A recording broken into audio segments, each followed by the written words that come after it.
I'm recording here a video of my review of the experience of the game Killer Angels by Helena Rubinstein, with development by, who's it again? Greg Kosteniak, some others, some others that I didn't recognise, so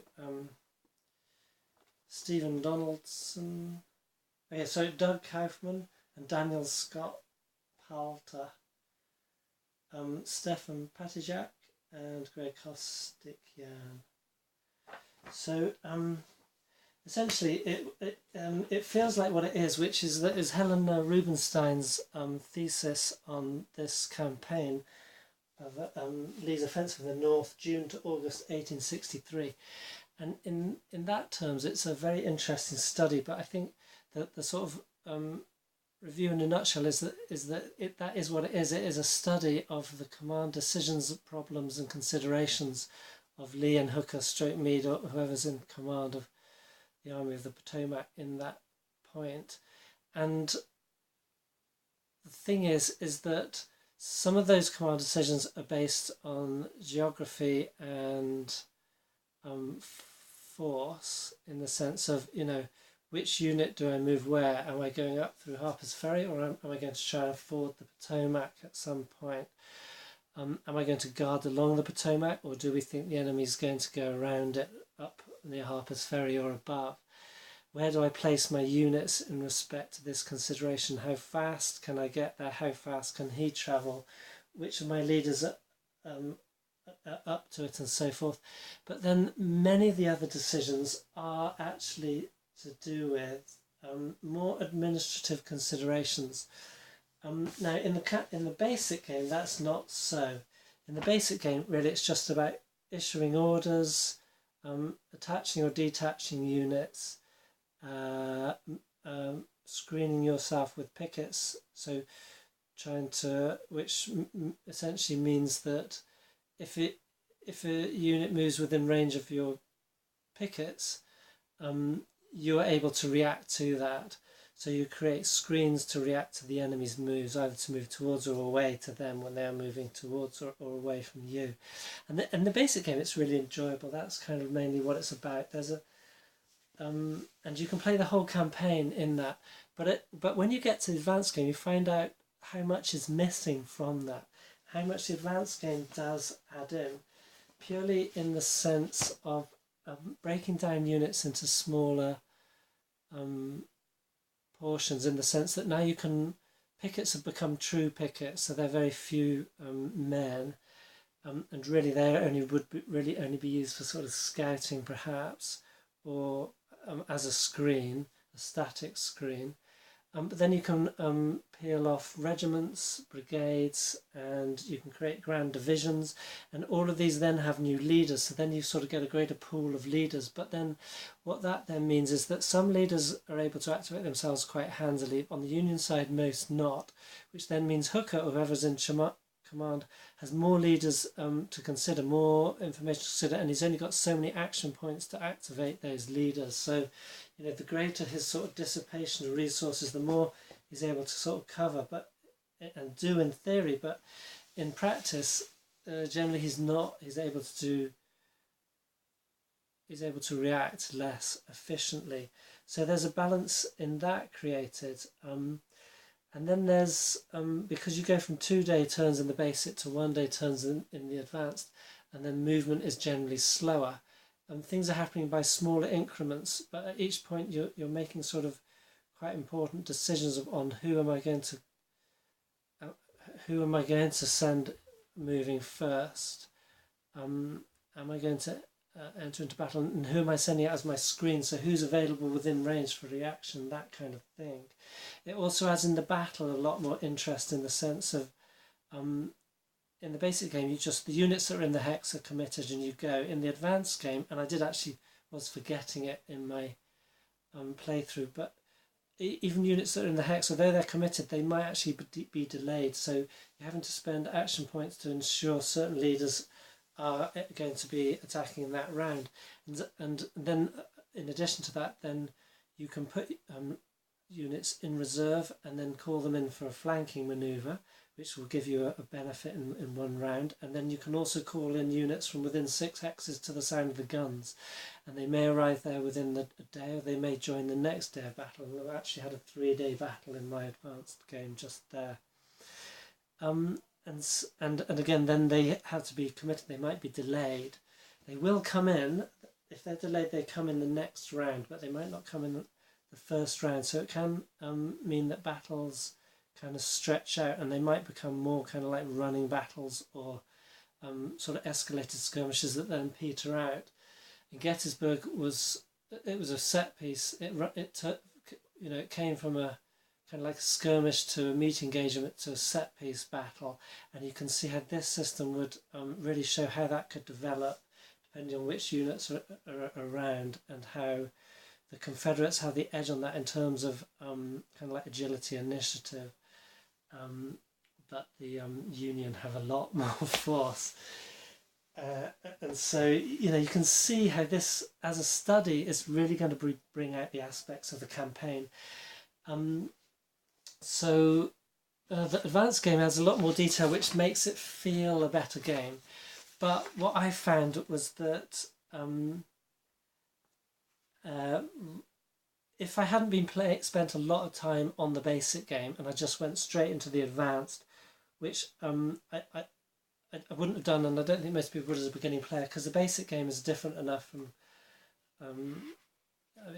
maybe it is reminiscent of Lee versus Grant and perhaps the great campaigns of the American Civil War series. I haven't played that. I've got Lee versus Grant. I played that once, and although there's some similarities, I think it's quite different enough in the sense of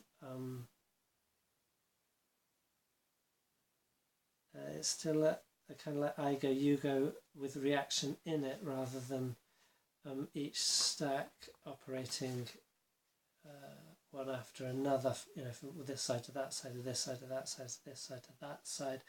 And there's other differences that make it different enough beast. But I lost my original train of thought there, but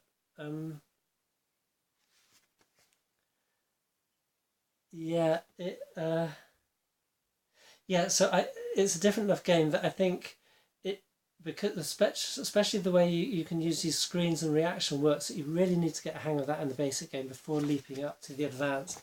But I spent a lot of time and energy on the basic game, that by the time I got to the advanced, when I found out that the campaign game, it doesn't have a campaign game in the advanced, it only has these scenarios, like Second Day of Gettysburg, or Lee's retreat, Meade's pursuit, or even the one I played, the first one, which was Second Winchester. The Confederates just trying to take Winchester and retain various depots and not sustain too many losses.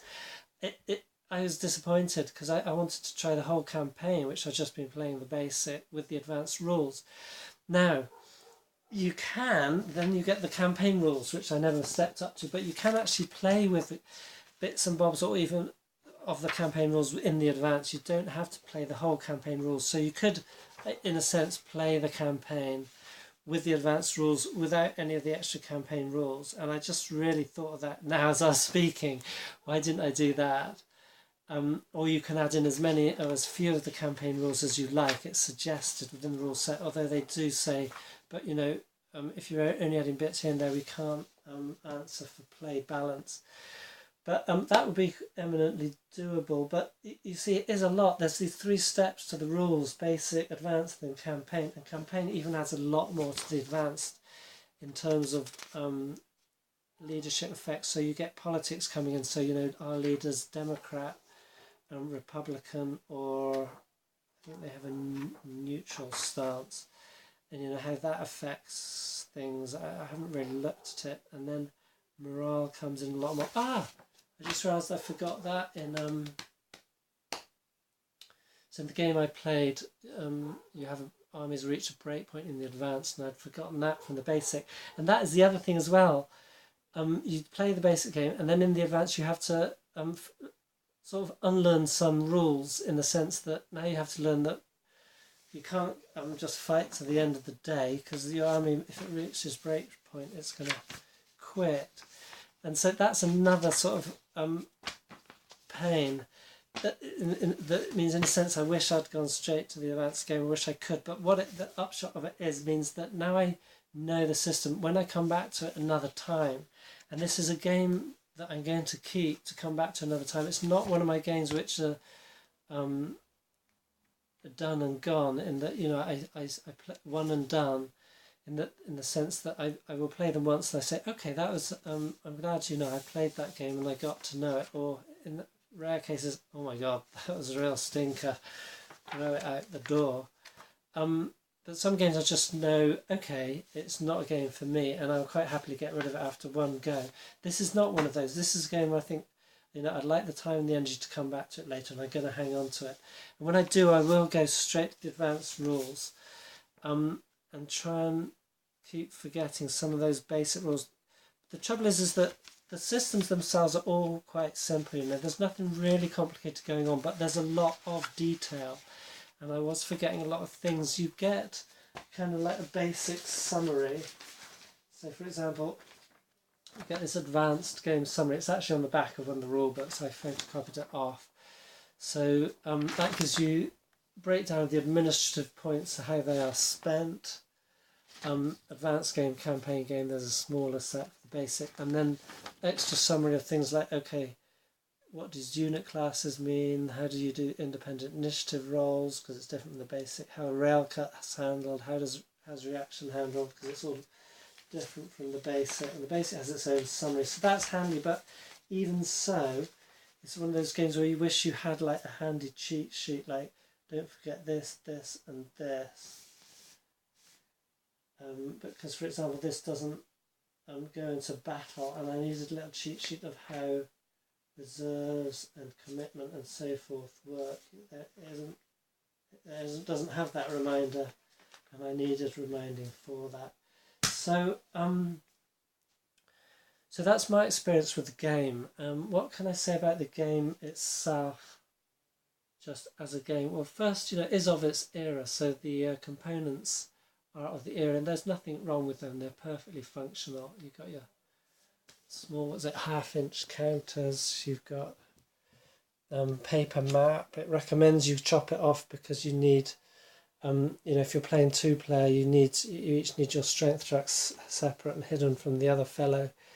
You don't quite get enough of exhausted markers in the game, at least the way I played it, which I think isn't too far off how many would.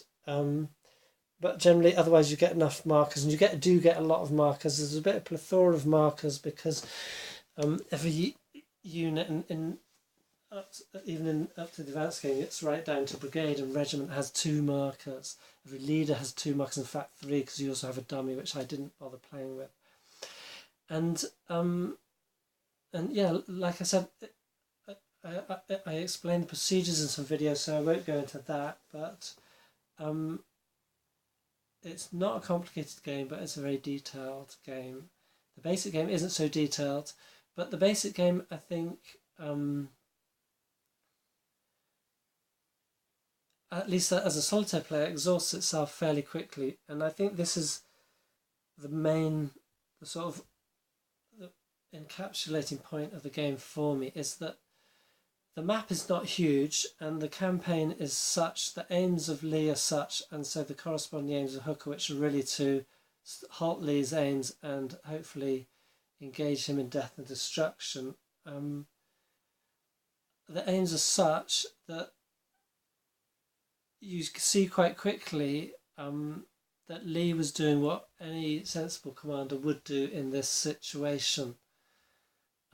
According to the geography, the way he moved, the direction he moved,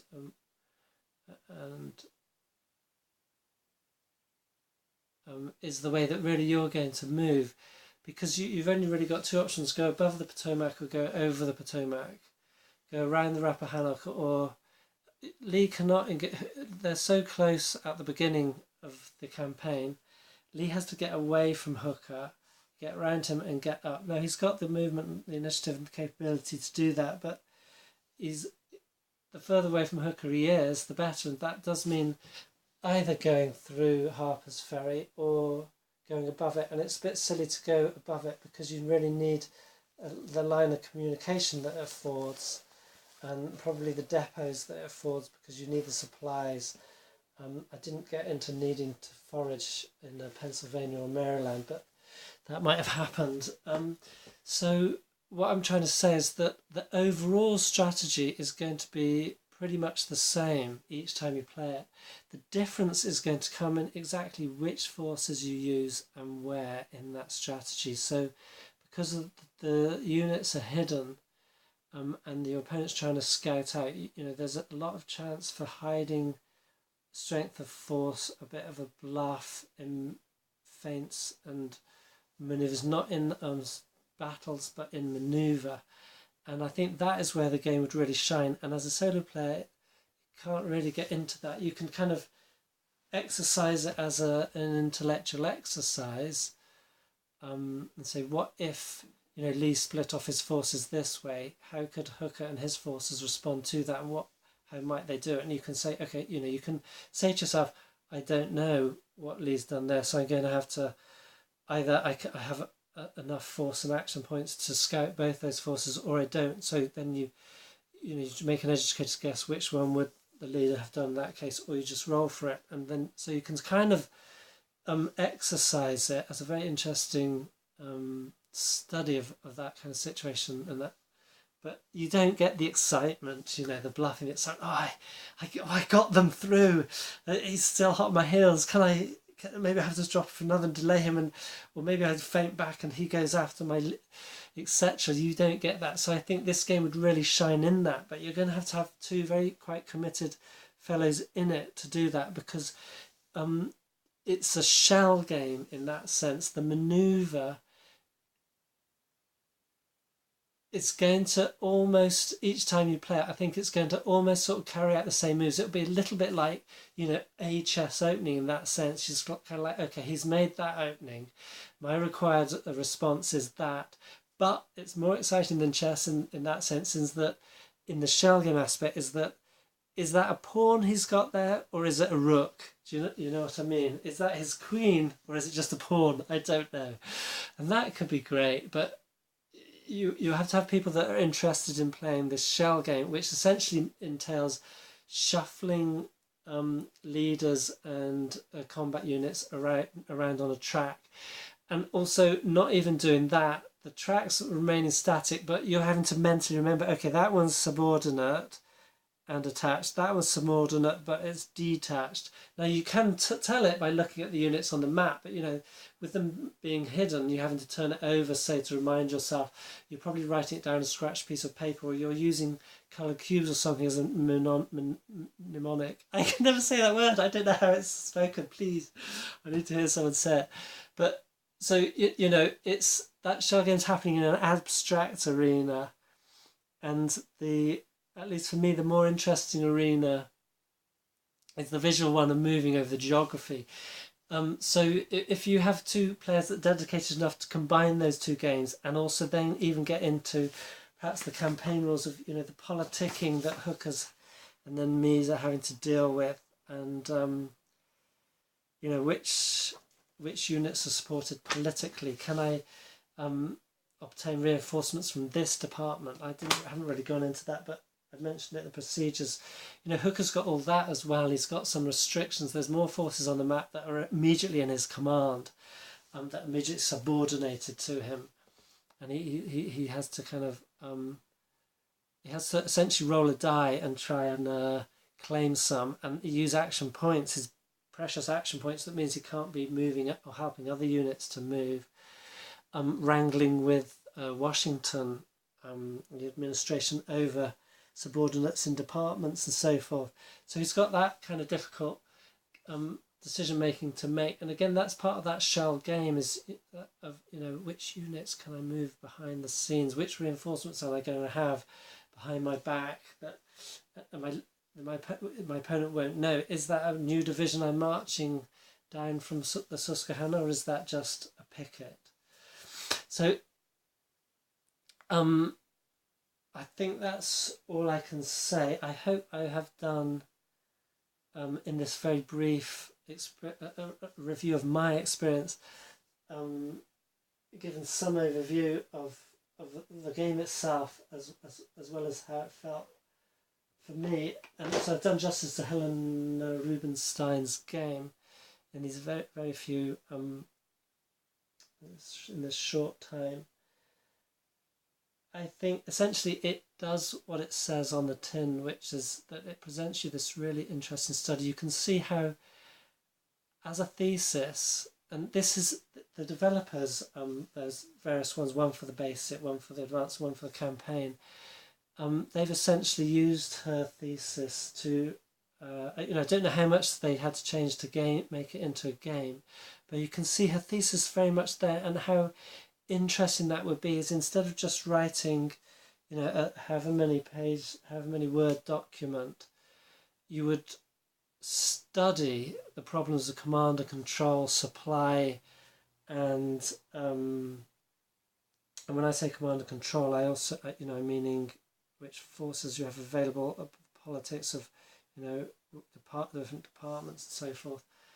How so much more interesting study this would make to present it as a three-dimensional interactive thesis instead of just a book, essentially.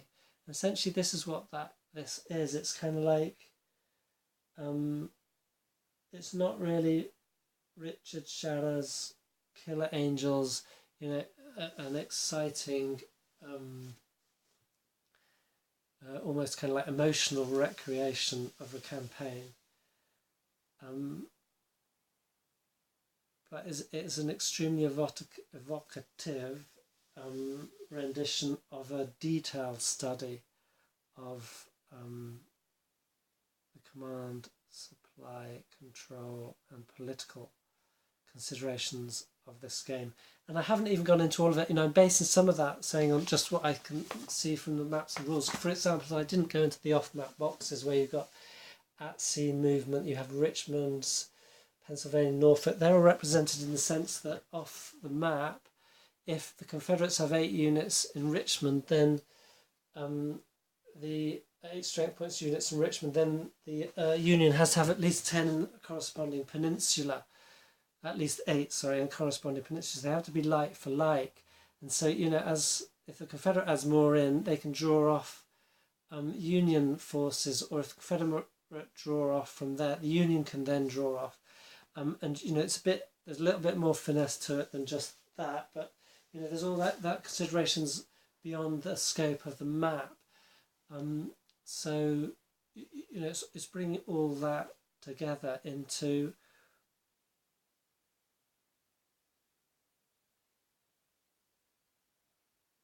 I don't know. I was wondering whether to call it a game, a very playable game, or I think I would. The basic game is okay. It's a game and it's fine, and the advanced game is quite a complicated game. It's more of a study. The campaign game is definitely a study. It's more like an interactive, intellectual study of the campaign than because it would require so much bookkeeping and maintaining a lot of factors in your mind at a single time. It's one of those games that would benefit from a spreadsheet and being on hand at all times, constantly being updated. The tracks do that; they operate as a spreadsheet, but just their nature is that. Because you might have 3 counters in the same place on a track, you can only see one at once. So a spreadsheet is able to do that all more immediately. But even so, even the spreadsheet, it's a lot of information you have to check out, and you can do that really well, and they do in computer games. So this is kind of that. It's like all that implementation, which you'd find in nicely detailed but under the hood implemented computer game today, above board, on the board, it's there, which is wonderful because you can sit, you can then you don't get that computer game sense where you don't sort of, I mean, it's the good thing in the computer game because you just kind of go, okay, I'm going to make you know, going to reduce this strength point of men. You don't have to sort of figure it all out, the implications of it. It's just presented to you. Here you have to do that, but I think the fact that you have to do it here is you are more immersed into it. So the question is, do you want to be more immersed into those nuts and bolts or not? So, and ultimately, there's something in the game that tells me I do, and I'm a little bit surprised at it. When I had heard about the game, I was intrigued. I just wanted to see the game and see what it was, and essentially that's what I've done. You know, what is this?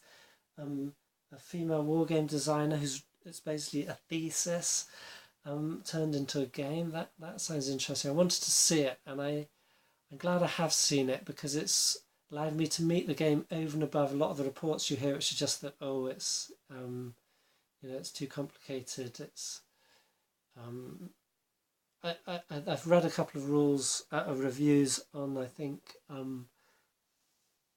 grognard.com, or at least one which said yes, it was the reviewer enjoyed the game as a game, playing opposed against an opponent. But since then, you know, on Board Game Geek and sort of in the community, the few times I've heard it mentioned, it's always been echoed, oh, it's too complicated, words to that effect. And I'm glad to have met it say, well, yeah, it is complicated, what do you expect? But this is what it presents, and the manner in which it is presented, it is doable, provided, you know, you're interested in that much and you want to spend the time and effort. And so I'm interested to see that I'm left with the sense of I do want to spend that time and effort. I you know, I like it reading a good book about a campaign that gets me into all the different aspects of it. And this game has opened up more than I get in any other game that I've found of entering into all those aspects of it. Now, you know, there is a payoff for that, as there is a payoff in reading a heavier book, a more detailed study. But it is interesting to find that I am captivated enough by the way the game has presented all Helena Rubinstein's information that I want to come back to it and try it again, because it could have been one of those games where I thought, right, okay, my curiosity has been satisfied, and that's enough.